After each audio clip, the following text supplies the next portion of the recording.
Ой салар мысал.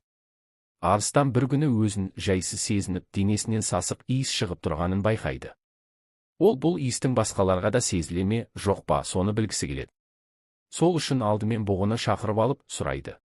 Бұғы, сен не сезіп тұрсың? Менен бір жағымсыз иіс шығып жатқан жоқ па? Бұғы арыстанның сұрағына шындықпен жауап беруді жөн көрді. Иә, тақсыр, қатты сасып тұрсыз. Арыстан ашуға булығып, бұғыны сол жерде мерт қылады. Кейін маймылды шақырып, дәл сол сұрақты қояды. Маймыл бұғының жайын көріп қорқып кетеді.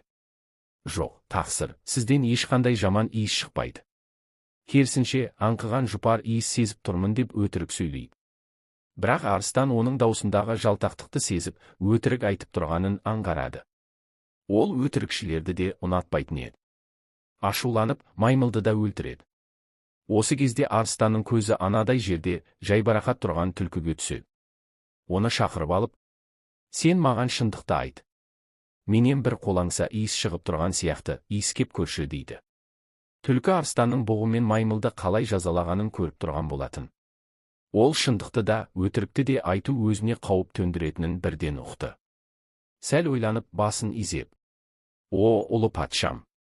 Өкінішке қарай, мен былтыр қыс бойы ауыр тұмау болып, содан бері мұрным мүлде иіс сезбей қалған деп жауап береді. Арыстан бұл жауапқа қанағаттанып, түлкіні жөніне қоя береді. Сабақ басқа бәле тілден. Кейде ащы шындықты айтуда, жағымпазданып өтірік сөйлеу де қауіпті. Ақылмен, сақтықпен әрекет ету, нағыз даналық. Түлкі сияқты қу әрі дана бол,